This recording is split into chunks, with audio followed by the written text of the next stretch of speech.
Audio Jungle.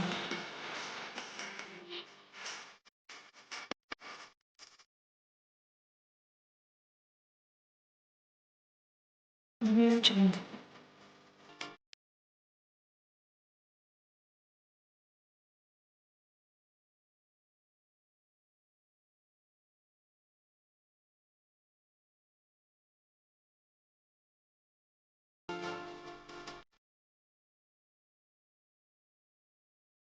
Jungle.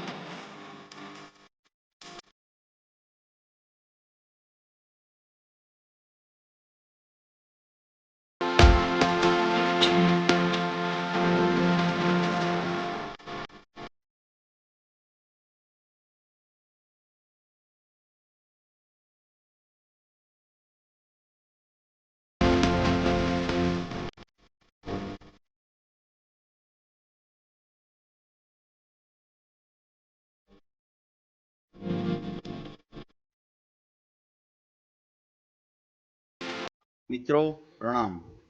વિશ્વમાં તંત્ર ક્ષેત્રમાં સર્વાધિક અગ્રણી અને સન્માનિત નામ એટલે મહાગુરુ આચાર્ય શ્રી શશિમોહન બહેલજી, જે એશિયા બુક ઓફ રેકોર્ડ દ્વારા સન્માનિત છે. 530થી વધારે પરાવિજ્ઞાન વિષયની પુસ્તકો લખી કીર્તિમાન થયા છે. તેવા તો આવો મળીએ દિલ્હીથી પધારેલા તાંત્રિક બહેલજીના પરમ શિષ્ય आचार्य प्रवर ओजस्वी जी ने. गुरुदेव नमस्कार. गुरुदेव जी प्रणाम. देखिए, जब मैं दिल्ली से गुजरात आया था तो गुरुदेव का आशीर्वाद लेकर आया था, और मुझे जितनी मेरी आशा थी उससे अधिक यहाँ पर आदर सत्कार मुझे मिला. साधकों में इतना उत्साह मिला. जो साधक अब तक ऑनलाइन थे, जिन्हें केवल मैं नाम से जानता था या चित्र से, अब उनसे प्रत्यक्ष रूप से मिल पा रहा हूँ और उनके अनुभव सुन भी पा रहा हूँ. जो उनके प्रश्न थे, जिज्ञासाएं थी, उनका भी समाधान हो रहा है. कुछ चर्चा चल रही है उस विषय में. और कल मैं मॉर्निंग में आया था, उस तब से लेकर अभी तक इतना अधिक, मतलब लगातार गतिशील कार्यक्रम चल रहा है हमारा, और बहुत प्रसन्नता हो रही है. अभी इस समय मैं हमारे बहुत अच्छे मित्र भी हैं, साधक भी हैं, महंत जी, महंत श्री रामनाथ जी, जो कि एक बहुत ही ऊर्जा स्थल पे, ऊर्जावान स्थान पे विराजमान हैं. इनके साथ में आकर तो मेरा उत्साह और मेरा जो एक प्रकार से गुजरात को लेकर आशाएं बहुत बढ़ गई हैं.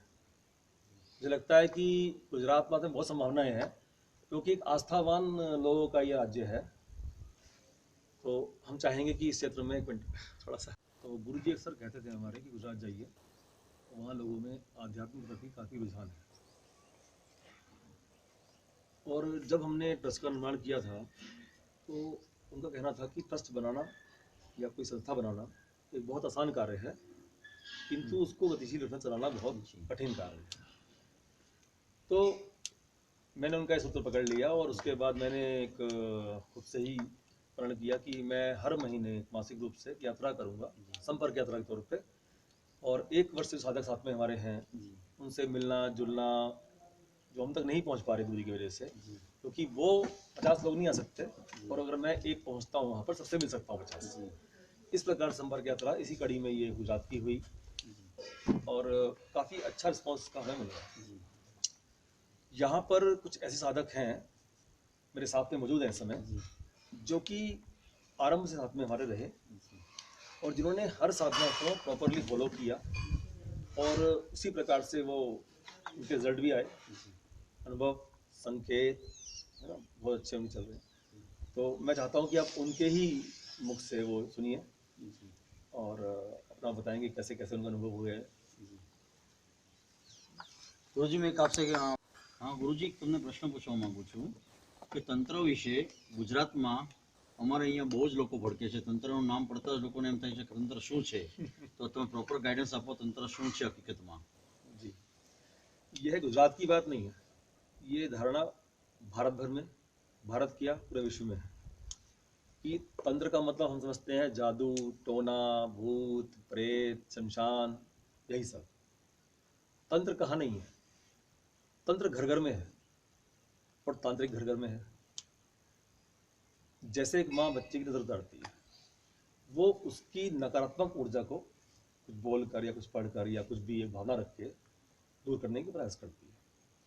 एक बुजुर्ग व्यक्ति जब किसी को आशीर्वाद देते हैं तो सकारात्मक ऊर्जा का प्रवाह उसके प्रविष्ट करते हैं उसके भीतर। तो इसी प्रकार से आप देखिए तंत्र का मतलब सिस्टम, प्रजातंत्र, लोकतंत्र, पाचन तंत्र, श्वसन तंत्र।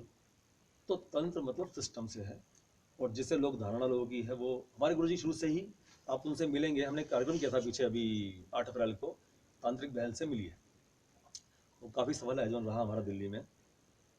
तो आपको वास्तव में अगर तंत्र को जानना है तो तांत्रिक बहल से मिलिए, क्योंकि वही एक ऐसे व्यक्ति हैं, कहीं कोई आडंबर नहीं, कोई तिलक नहीं, कोई माला नहीं, कोई कंठी नहीं, कोई मतलब रतन नहीं, बिल्कुल सिंपल सादगीपूर्ण एक गृहस्थ व्यक्ति, और एक सफलतम नाम, विश्व का मैं सबसे अग्रणी नाम उनका है इस क्षेत्र में।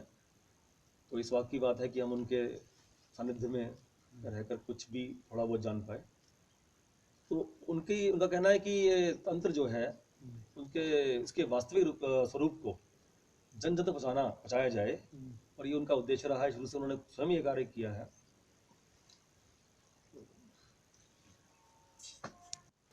ગુરુજી, હવે અમે તમારી સાથે જોડાઈએ આ સંકલ્પ યાત્રામાં, તો શું આનાથી અમારા જીવનમાં પરિવર્તન આવી શકે? શારીરિક, આર્થિક, માનસિક રૂપથી અમે આગળ આવી શકીએ?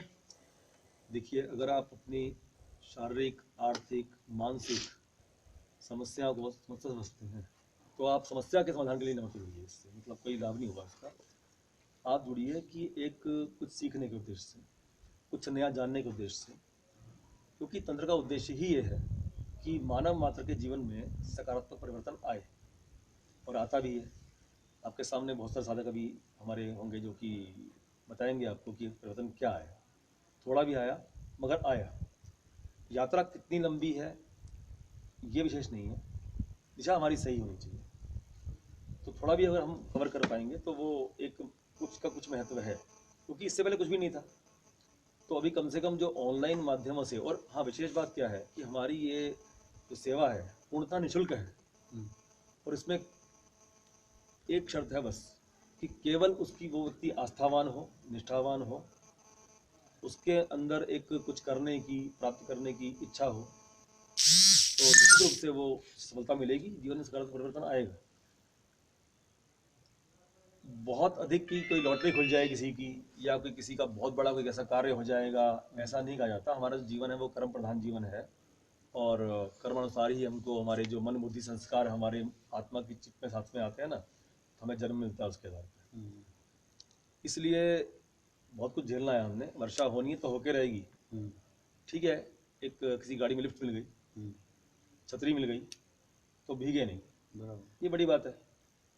तो इतना संभव है, और बाकी करने वाले की अपनी कितना उसके अंदर एफर्ट करता है, कितने प्रयास करता है, उसके ऊपर भी निर्भर करता है, ये विशेष बात है। और बाकी तो गुरु जी की प्रेरणा से हम लोग कर ही रहे हैं। लेकिन गुजरात में मैं समझता हूँ कि आने वाले टाइम में मतलब बहुत अच्छा एक साधक समूह हमारा निर्मित होने वाला है। धन्यवाद गुरुजी।